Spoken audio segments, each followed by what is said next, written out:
Hey, Writing Besties, welcome back to the Writing with Anna new podcast, where we talk about all things writing. In today's episode, I'm just going to give you a quick little update of what's been going on in my writing sort of hobby and like where I've been up to in my current projects and stuff like that. So I'm really excited just to get into some analytics, some like little general updates about how I'm feeling with this book and my current WIP and everything like that. So let's go ahead and get on to this episode. And thank you again for listening, because if you're interested in like my writing updates and stuff like that, that just means the world to me. So thank you.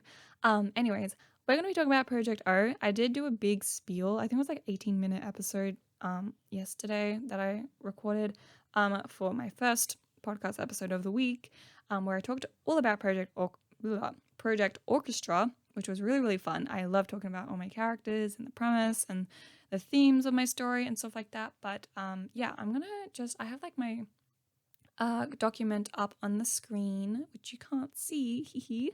I'm on 23,000 words, 326. So around 23K and counting. This is my zero draft. So I'm kind of aiming for at least 35K, and I hope my actual bigger, first draft will be just around 60K, I'm presuming, or maybe even 70,000 words, which is very interesting since I have very short projects usually, and it's just interesting how like long this book is going. And I've only just got over the first major little plot point, which kind of catapults the story into its actual rhythm, which is really interesting. And something that you should know about this project is I usually write like books that happen like in the span of a month. In this case, it happens like over the span of like 2, 3, 4 months, which is a lot longer of a time span. And I know that might not be long compared to like your projects, for example, but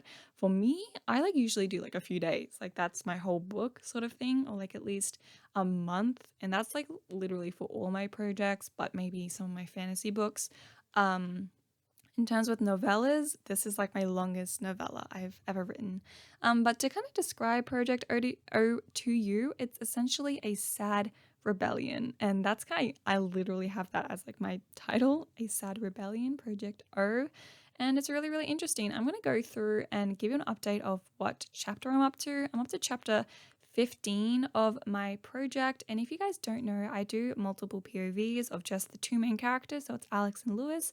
In this case, I'm up to chapter 15, which is chapter Lewis. And oh my gosh, yeah, I am remembering because I haven't written in a couple of days because just haven't been feeling very well.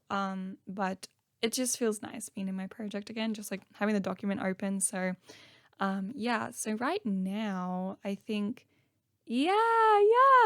Basically, so if you guys don't know about my project, I'm sure you know about Project O. Go listen to my previous episode about it because I spiel basically the whole plot to you guys. But Lewis right now is like there's an actual like orchestra scene where they kind of performing their first piece together, and Lewis being a runaway like violinist who like was literally busking on the streets like a week ago, has now gotten to a point where he plays as like kind of like the lead violinist in this orchestra in which Alexander, the other character, is conducting. And basically, he kind of transforms the whole piece through just him playing his violin. And he kind of like dares to kind of change and like play in the rests and the silences within the actual, song and piece and movements within that orchestra piece, which Alexander had written. So and then like it's so fun because everyone like stands up and like claps because they're kind of like the final orchestra group at the end of this sort of night performance thing where they kind of involve a lot of different other groups and academies. But in this particular one where they kind of finish, and I think Lewis is the final, like he like gives the final stroke of the violin, and like everyone stands up, and like Lewis, like him not knowing like what happens after a literal like orchestra, because he doesn't know, right? He's like, and he like doesn't know that he's standing up, and he sees like other people standing up beside him, and he's like, oh my gosh, I have to stand up. And when he stands up and turns around, the clapping like almost amplifies, and like people start looking at him and clapping and reaching their hands out to him, and Lewis is like, what the heck is going on? And like my little boy Lewis, I'm just like so happy for him. Which is really, really fun. And then I think the scene I'm about to write is basically they go celebrate at a bar, and then Alexander gets a bit drunk and Lewis has to take him home. So that's kind of like the vibe that's going on.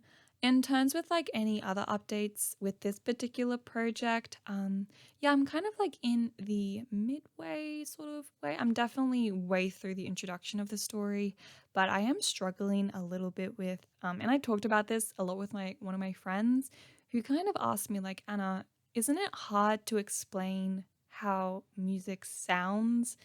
Like, how are you going to do that? And I realized how hard it is. I'm just like, oh, I have no idea how I'm going to like explain in words how songs sound and how, the instruments, sorry, kind of, yeah, sound basically. And I'm just like, oh, okay.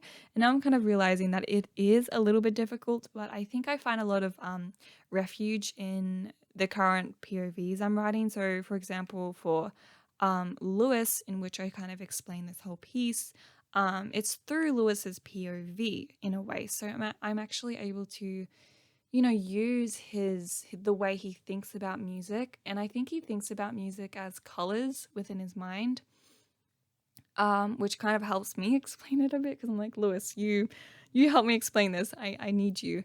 And in a way, I can kind of highlight the pauses and the sort of like lackingness of this particular first piece within the book, because what ends up happening is, yeah, I think I've talked about it in the last episode, so go watch it if you haven't, where I talked more about that sort of concept, about music and what it lacks and stuff like that. Anyways, yeah, so that's kind of like a little bit of update on what I'm writing. In terms of like when I'm writing and like what's been going on, I have been really busy with nothing. I haven't, yeah, my mind has not been great these last couple days, and I just haven't had like really the energy to write, even though I love writing and it makes me so happy. And I think honestly, like, when you get to those scenes where you think about them a lot to the point where you procrastinate writing them, and like as soon as you write it you can like get over it and like finally like you know uh continue writing. And that's why this scene was particularly hard for me to write, and that's why I was scared of writing it. And now I should be like, okay, this is easy, now I can write all the easy stuff and the fun scenes where Alex gets drunk and needs to be taken home by Lewis, like. But now I'm just like not unexcited, but just like overwhelmed a little bit with this project because I'm realizing how long it's taking, and this was supposed to be done last month and it's already the 22nd, which is ridiculous.